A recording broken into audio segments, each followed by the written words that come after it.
Hello everybody, my name is Erik Teren Mullins, and today we're going to be checking out a figure that is designed by an illustrator named Tacco, created by the company Panda. This is Bara. Now for some of you, this figure might seem somewhat risque due to the fact that she's in a bathing suit and she's extremely curvy. If she was less curvy, sometimes, I guess, some people would see that as being less risque. I don't know, I kind of see it all as being the same thing. It doesn't bother me, but you have been warned about the content of the future of this figure review. She's a 1-on-6 figure, and she's here on 1 foot. The whole stand seems somewhat solid, but she does wobble quite a bit. Probably because she has such teeny cute little feet. If your display is full of 1-on-7s, don't worry about her really feeling like she's oversized next to them. She does come off as either a larger fox girl or a smaller one if you've got a whole bunch of 1-on-6s next to her. This figure is extremely well priced for what you're getting, but I'll get more into that near the end of my review. And here's a short little video of me unboxing her. Let's get this box open. Today I'm going to be using a CRKT M40-02 to open the box. I always thought this knife was really cool because it has a sweet bolt lock on it. That's so cool! The Amiami card.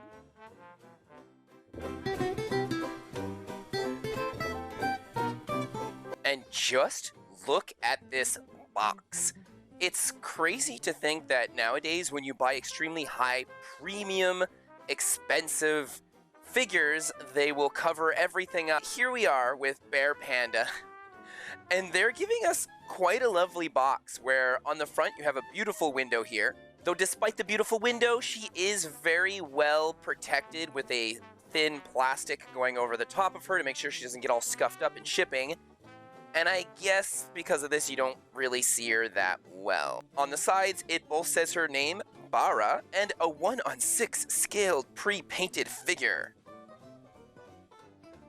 Where in the back, we get a whole bunch of warnings, one that seems to say something about 18. I'll be sure to post that up here so that you know exactly what it says. And a beautiful illustration here that I think maybe on the side they should have put that lovely drawing, like the whole thing. That would have been nice. But her price is so incredibly affordable that I can't knock them too much on their box quality, as long as the figure is safe and sound. On the bottom, we have her name once again, and on the top is the company logo. Oh my gosh. Not an easy top to take off. I've already ripped it quite a bit unintentionally. You really just got to get your thumb in there. More warnings when you open the box. Then we get this lovely little Panda letter in here. Who knows what this thing says, so maybe I'll make a little translation to this as well.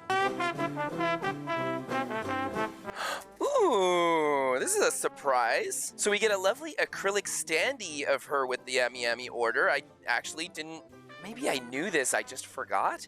But it's crazy how things like this are always added on higher end products, and they'll pump up the price by like 2K yen to be like, here's your little acrylic standee, and this one just comes with it, so that's cool. And then we have this double-sided instruction page where they glued this onto it. Oh my gosh. I managed to remove the tape without ripping the instructions, but like, that's not efficient. Acrylic standee is simple enough. She basically has like her protective films on the front and the back, as well as on her little stand, so you gotta remove all of those.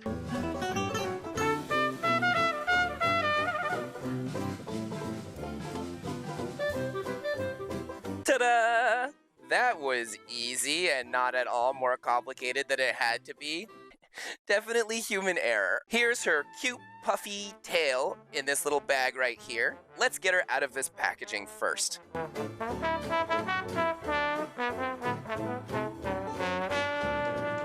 That new plastic smell is strong with this one. This base freaking sucks.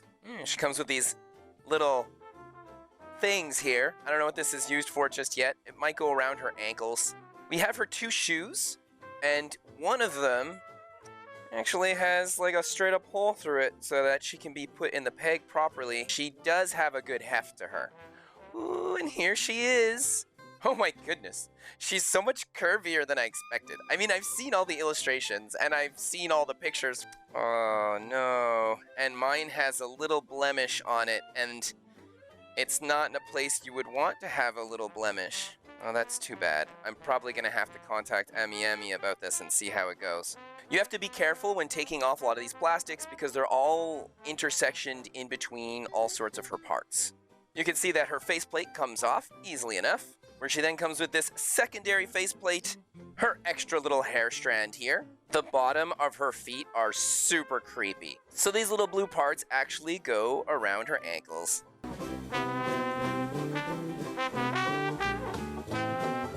As for her tail, we have a lovely little peg on her lower back.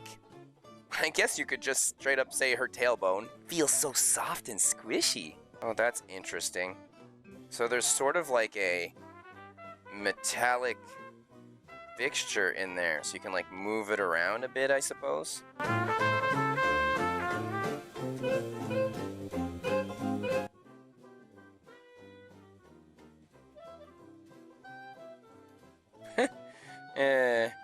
I don't know. I think it's cute.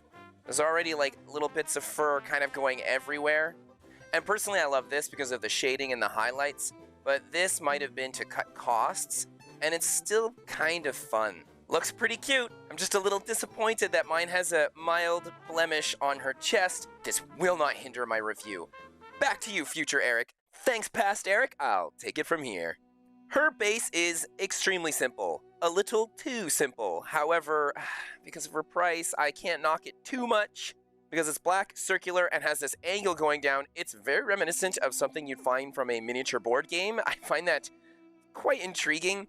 Personally, due to the lower price point, I think it would be easy to maybe put on like a spray glue here, and then douse it with some sand, and I think that would look really, really good. Underneath, it's hollowed out. The plastic does have a decent thickness to it, and we have two metallic pegs going straight to the bottom. We get the little logo for Bear Panda here. My goodness, is the underside reflective. Hello, it's me. I feel like one of those supervillains trapped in the Phantom Zone from that old Superman 2 film back in the day. Help!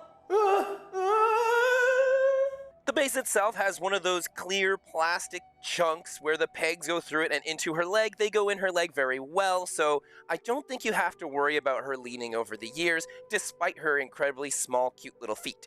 The shoes have a lovely gloss to them, but it's a little sad that they didn't have this gloss anywhere else on the entire figure. It would have been nice to see it maybe on her actual bathing suit, especially considering the initial illustration has her all wet like she's coming out of the water. So I personally would have made a gloss top and a gloss bikini, but they didn't because I guess it just costs more money and they wanted to keep the costs down as much as possible on this figure, and she already is quite ambitious for her price point. You're going to install these little foot ropey loop things on her. Be sure to put the bows at the back, as I, in some of my photos here, had not done that. I wasn't thinking. So in any case, they're supposed to go in the back to be like in the drawing, and they're a nice metallic shiny blue. They look good. Her skin is very soft to go with her slender sculpt work, and it's quite slender. Very petite as everything slowly gets thicker and thicker as it goes up towards her thighs, and this is actually kind of reminiscent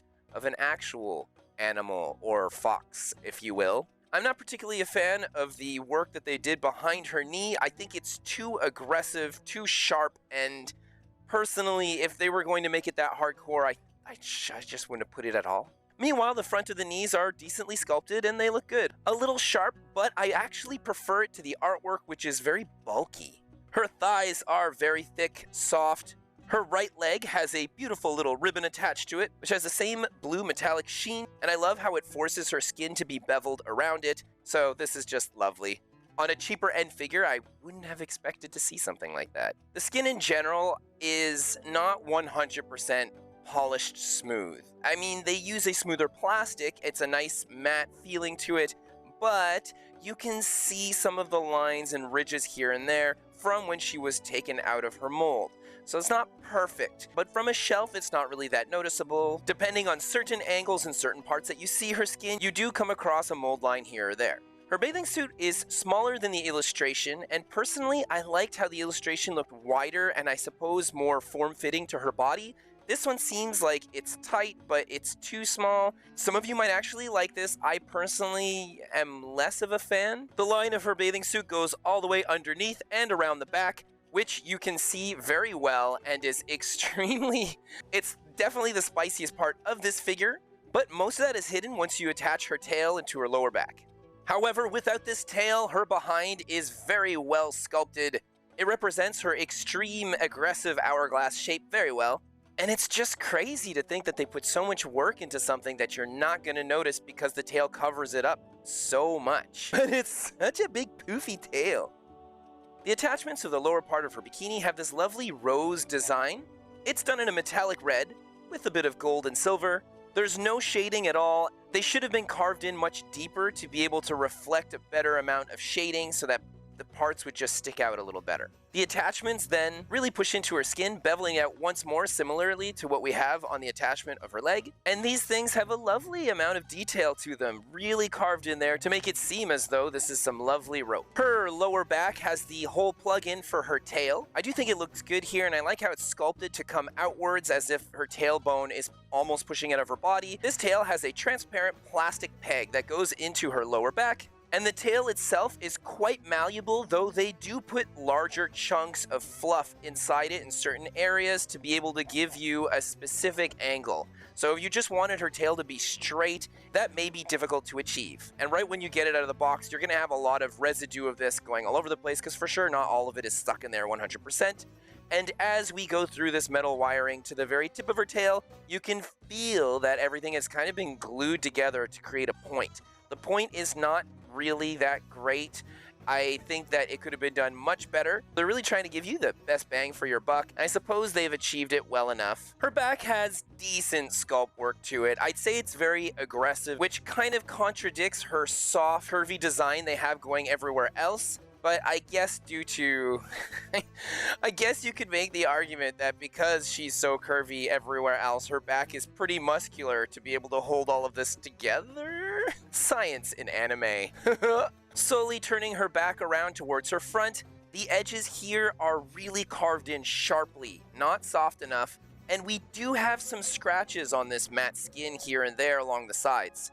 I'm guessing a lot of this probably happens during transportation. She is decently protected, but a lower quality figure is going to be made out of lower quality plastics and lower quality protective sprays on those plastics. So be mindful of this and don't expect a 30k yen alter figure out of something that's at this extremely low price point. The sculpt of the stomach itself is pretty nice. I like how the belly button seems a little bit higher because it's more centered in her body. It resembles ever so slightly the artwork, but I would actually say it's a bit better. I'm not particularly fond of how the artwork's belly button was put on in the first place. You don't get to see any of her rib cage as she is quite soft. They hide a lot of these aspects. And her tail just fell right off while I'm going through it. So that's something. I guess don't move around too much because this thing will pop out at one point. The top part of her bikini is okay. Again, I would have liked it if the black was a gloss, and it would have been a lovely callback to her shoes. We have some metallic red rope work going around her to hold this bathing suit in place, but no attachments in the back or anything. It's just one bar of rope. That's kind of annoying, especially since it's so tight on her. I would have liked this to have a beautiful attachment along the back. It is a separate piece of plastic, which is lovely because this way we get to see some beveling in of her skin, as well as having it pass over certain areas to give off that tight effect, like the center of her chest or even underneath her armpit. The black part is nicely pushed into her skin, but this bathing suit piece just seems so incredibly thick. Like the materials it's made out of is an extremely thick bathing suit. For a figure that's this spicy and borderline lewd, I'm very surprised that they would have made this part of the bathing suit as thick as it is.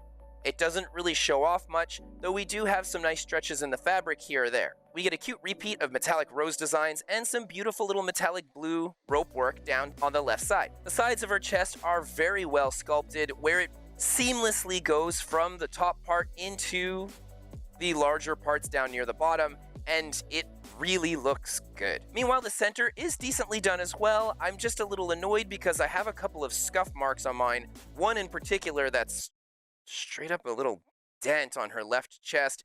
I'm very sad about this, but I have contacted Amiami, and if things go through, hopefully in a positive sense, they'll replace me, perhaps just the body part, but I'll for sure make a short video on it, and I'll link it down in the description below if or when I get a replacement for this. We get a lovely, strong, defined collarbone, which I'm always a fan of, and they're shaped very well to go up and towards her shoulders. Shoulder is cute and small, and we have a lovely metallic blue band that goes right around her bicep, and we get some beveling of the skin. They just give us so much skin beveling to really hit home how curvy this girl is. The elbow I find okay. The way that we see the plastic kind of cutting and bending inwards, it feels very, I don't know, like it's all one big chunk. It doesn't feel like her forearm is being squeezed up against her bicep. It feels like it's a bigger chunk where they just kind of carved in a line afterwards to give us that effect. So I'm a little less into that.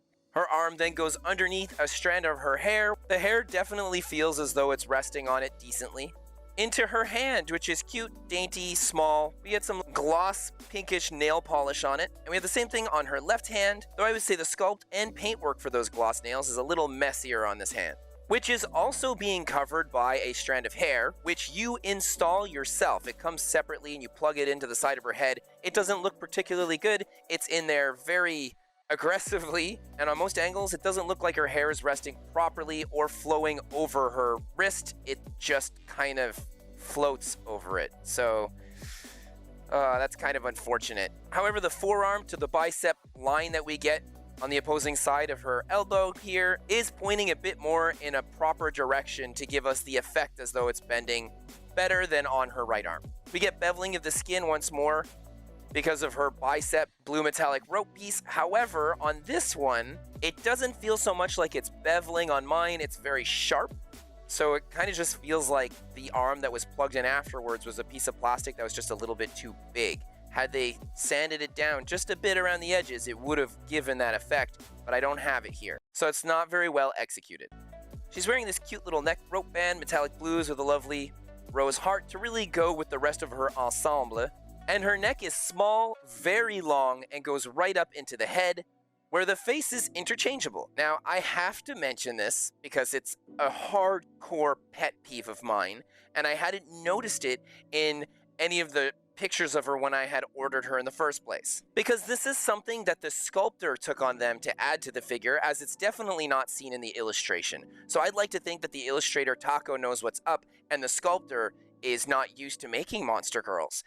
They've given her human ears, but she has fox ears. And unless her whole fox thing isn't real and she's just wearing little headpieces and this is a fake tail, I get it, but I don't think that that's the intention. I'm fairly certain that this figure right here is supposed to be a monster girl. And so I understand that some artists out there like to give human ears at the same time that they give their monster ears, and this can definitely work depending on your design. Adding multiple ears, putting them in weird fashions or ways. Maybe if she had elvish looking ears or spikier looking ones, then you'd think, oh yeah, what a monster girl. But this fox girl to have human ears at the same time is extremely weird. If there's a really loud sound, does she cover her top ears or her side ears? Do they hear different things? Because currently she has 4 of them. And I know some of you out there might be thinking, semantics, Eric. It's a monster. Who cares? She can have all the ears in the world. But if she is partially a fox, I mean, how many ears do foxes have? Where are her extra arms? I mean, if she has human ears and fox ears, why does she have fox arms too? And fox legs to go with this? Why does she have 4 eyes? Like, why don't we just double everything up? So I personally am not a fan of the human ear mixed with the animalistic ears. I think it's better to choose one or the other unless, again, your design asks for multiple ears. And at that point, it's done on purpose and they'll show it accordingly. The original illustration does not have human ears. They were added after the fact. And of course, it's small, it's in a little corner, and you only see one of them. As somebody that writes an entire manga all about crazy monster creatures, I'm very particular with this sort of thing. Yeah, that's not that great, Bear Panda. As for her face, it is very cute, super round, bubbly, soft, works perfectly with the rest of her design. The expression is adorable. You get kind of shy, but at the same time, with the pose she's taking and the hair, she seems very confident as well. Just, it's all cute, okay? The whole thing that is extremely spicy really comes off as being very cute, especially with that face. The nose, the cheeks, the chin, the small little mouth, the proportions are excellent. I love how we get two different faces with this figure. One for those of you that prefer just having decal eyes. I will mention that we get zero gloss for the eye itself. It's extremely decalish, and that's a little bit disappointing. I think that they could have put just a tiny little film of gloss over those eyeballs. But the decals do look very good. However, the extra face that they give you has something called a tsuishi eye effect, or eye tracking, where depending on how you have her posed, it always kind of looks like she's looking at you. And this is very cool, very well executed. It just looks lovely on a shelf. I was kind of scared it would be too three-dimensional, super off, and I just wasn't going to be happy with it. But now that I have it, my goodness, this is beautiful. Plus it gives me that gloss eyeball effect, while the eyelashes and everything remain a lovely matte. It's cute, and I really like it. And because of the fact that she has so much matte on her in general, and not really that much gloss, it makes her eyes pop that much more. I think that her face is just a solid home run, to the point where despite having so many gripes or issues with many parts of this figure, and constantly using her low price point as my shield against that, the eyes and the face really make me love this figure. Just looking at it, I'm like, I'm very happy with her, and I think it's adorable. And the blush that they give us here is not too much, it's not over excessive, it really feels like the right amount, and it's placed in a proper spacing. We don't have it going across everything, and it's just well done. As for her hair, we get a darker brown, and they put a bunch of highlights all over the place. This is kind of weird, because the original illustrations colors are more of a darker, purplish, colder color, and then her tail reflects this. So the fact that her hair isn't similar to her tail, which isn't similar to her ears, I don't know what to say about this. I do think that the brown hair and the darker tail is a cute matchup. I think it works. I just really love the initial illustration quite a bit, because her being a fox girl, this is the coat of her fur. So her ears should reflect that, and I love the idea that her hair would reflect that as well. But having the brownish hue definitely makes her tail pop a little bit more. So I don't know, at this point I'd say it's personal preference. The sculpt work for the hair is gorgeous. We get all sorts of strands flowing on top of strands, cuts and weaves here and there, shading in okay places. I like how they put lighter shading around the face, so this way it really frames that adorable visage of hers. Ooh, visage. My goodness, Erik speaking French. Of course, whenever you have hair that has all these sweet little cuts and flows and flips and bobs and swirls all over the place, you always end up with the issue of way too many mold lines, and some of them are just ghastly to look at, and they just pop out all up in your face, and you can't not look at them. This figure is no exception to that rule, especially being a lower-end figure. There's no way they were going to be able to hide most of these lines unless they really dug in their sculpt work for the hair extremely deep. If all the curvature here was really heavy, then I would say most of these lines wouldn't be that noticeable, because you wouldn't know what's carved in and what's glued. This is always your best way at hiding things like this, and I don't understand why more figure companies don't just do that. So of course we see that line work pretty heavily on the top of her head, because this hairpiece comes off in order to be able to replace her face. We get a couple of them here and there, and the one on her left arm is absolutely atrocious from the back. It's a nightmare to look at. So don't expect to be showing off this figure too much from the back, especially considering the giant poofy tail, and her hair hides everything and all the hardcore work they had put into sculpting that part of her body. It's a shame, but you know, this is kind of par for the course for a lot of anime figures. There's just so many of them out there that are in big, poofy, beautiful dresses where all you see is little nubs for their feet, but they put in all of that hardcore spicy work for the legs and moving up. It's just not something that you're gonna see it on a daily basis, but you know it's there, and I guess that's part of what also increases the appeal and spice to a figure like this. You know, and that's enough. This piece that plugs in onto her left side of her head pops out super easily. It's very frustrating, it doesn't look particularly good, and it doesn't even rest on her left arm particularly well. I'm not mad, I'm just disappointed.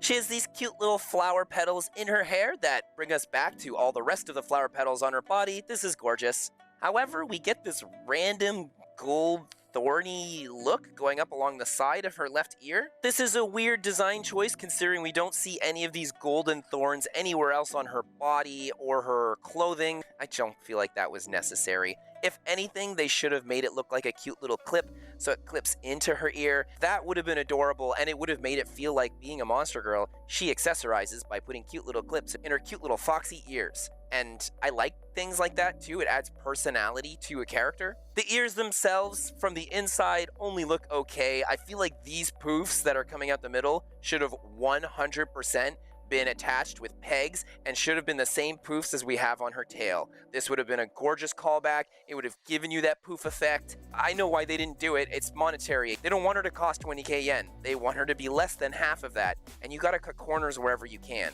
But I'm very curious what this figure would have looked like if she was a 20k figure. Imagine all the extra work they would have put into her. I think that would have been really pretty. But then it defeats the purpose of getting a figure like this at a lower cost anyway. So, the ears themselves are very simplistic. I like how big they are, and I like how they kind of whoosh out forward. I think it's decent, but even from the back, you don't really get a lot of fur. It's really poorly done sculpt work here, and it should have been more defined. They should have carved in more edges to make everything feel more foxy. Also, because of the fact that the top part of the hair is done in a lighter brown, the ears, which are darker near the bottom, connect into it and kind of awkwardly. It doesn't just all flow into one piece, which I'm strongly confident that the initial illustration would have done had we seen it from the back because it's all the same color.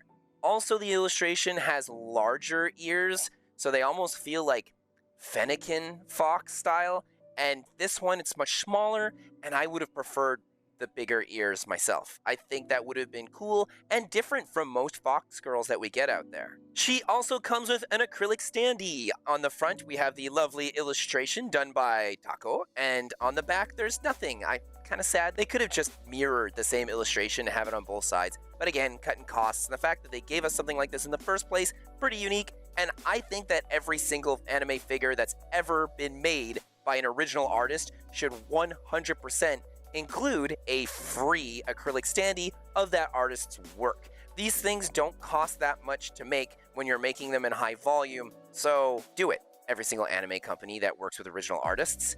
This is conceptually terrific, and I think that it shows a lot of respect to the artist, especially in this situation where the sculptor and the artist that puts in the paintwork afterwards definitely took some creative decisions that were vastly different and not necessarily vastly superior than the original artwork. Though I do think some of them are in this case. It's just a personal taste thing, I suppose. But being a professional illustrator, if I had a figure made of one of my drawings and someone decided to just change a whole bunch of things about it, especially in the color department, I would have been kind of angry because my coloring is done the way it is for specific reasons. So if you're going to make a character's skin tone lighter, or you're going to change their hair color, or you're going to change the design of some of their appendages, I would be very angry about this. Upon her release, she was going for 7,500 yen. Holy, yeah, that's a great price point. And for a figure that's this large, and with all of the QC issues I have told you, I still think it's very nice, especially for that price point. She's pushing pop-up parade pricing, and I think that in comparison to a pop-up parade, she is more successful than many of them. Maybe not the top-tier best ones, but I do think she's a very fantastic figure. Original artwork, you get the cute little acrylic standee, replacement faces. There's actually a Billy Mall pre-order bonus of fabric white stockings. You know, I'm not a fan of pre-order bonus stuff like this. Kind of bugs me. I would have liked to have them, but at the same time, she's in a bathing suit, and even though I think the stockings look really cute, I don't think I'd ever use them. I like the idea that she's bathing, suiting it up, and the stockings while being in this bathing suit just kind of seems a little off to me. When it comes to adding a giant poof for the tail, I'm not personally a fan of this. My adorable Tamama no Mai over here from Fate is such a lovely figure. I'm a huge fan of this cute little fox girl, and her tail is just terrific. What a beautiful, big, puffy looking tail, sculpted to perfection. I like that we have metallics going across it that we don't see anywhere else on her but on her fox appendages, which make them kind of pop out and seem magical. The poofs that we get from her ears are extreme and they stick out nicely. This is such a gorgeous figure. Of course, upon her release, she was more than this figure in today's market. If she had been released at the same time as her, she would have been even cheaper, probably like 5k yen. Honestly, you're paying for more quality. The level of quality you get from this figure versus how much you spent on her, I would say is worth it. Definitely, very nice.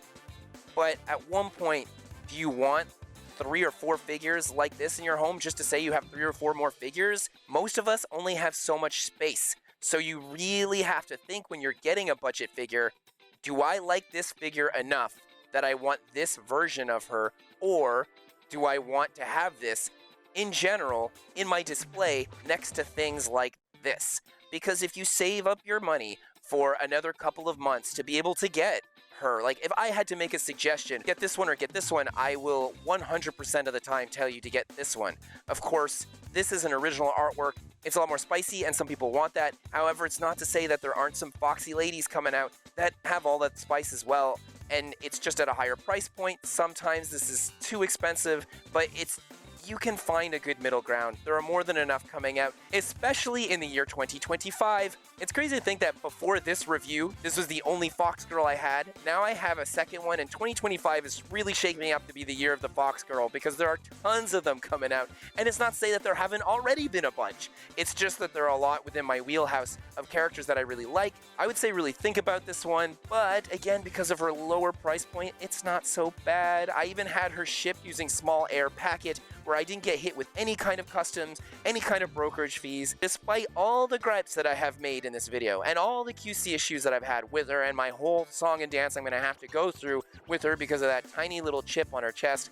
I still am happy with her, and the face I find so cute and very inspiring for somebody that loves to draw. These are the kind of faces I usually tend to draw the most. I guess it all depends on you. As always, things like this are very subjective. I just try to bring up as much objective points as possible throughout these videos to help you decide which side of the fence you're on in getting her or not. If you like my video just a little bit, it doesn't cost much to. Go on it, fetch that like. Am I gonna have to make like some sort of dog reference about me begging for you to subscribe to my channel? And be sure to ding that notification bell. This way you'll be notified of my future videos. It goes a crazy long way of helping support my channel, and I really appreciate it. Have an amazing rest of your day, and I'll see you next time. Bye! I actually do have another K9 figure, I guess. She represents K9 kind. Canine kind. And she's the second bathing suit character I've ever had, as I have gotten, I believe her name is Kana from Love Live. And I got this thing on liquidation at GameStop a super long time ago because I had this plan to completely modify it, add a bunch of things, and make it a super cool looking monster girl. But those years ago, I don't have time for doing something like that. That's super hardcore. This prize figure right here cost roughly the same price as this. Like, comparing these two, it's rough. Though I will say one thing for this 18 is, despite her small stature for such a high price point, she's very well made, and she really does look like 18. It's pretty nice, and her base being the Red Ribbon Army thing is kind of cool. I still got Chilai, even though I know very little about her, because this whole pose and design just feels so 1920s or 1930s vision of the future. With her cute little space gun and her giant pouch to put it in, I just think that the concept and design is cool. And the last budget figure that I own is this invisible girl right here, which I think this is absolutely terrific. I love it so much. It's probably, the face on this one is really, really cute, like close to perfection, but I don't know if it's as good as this one. Her face is so good. So good. But the concept is absolutely terrific, and she was half the price of this. This figure is really cool. But if they made an invisible girl figure at a 20K price point, and they just really went to town into designing everything and making it look as perfect as possible despite not having an actual body in there. Even the inside and everything looks immaculate. That would be wow.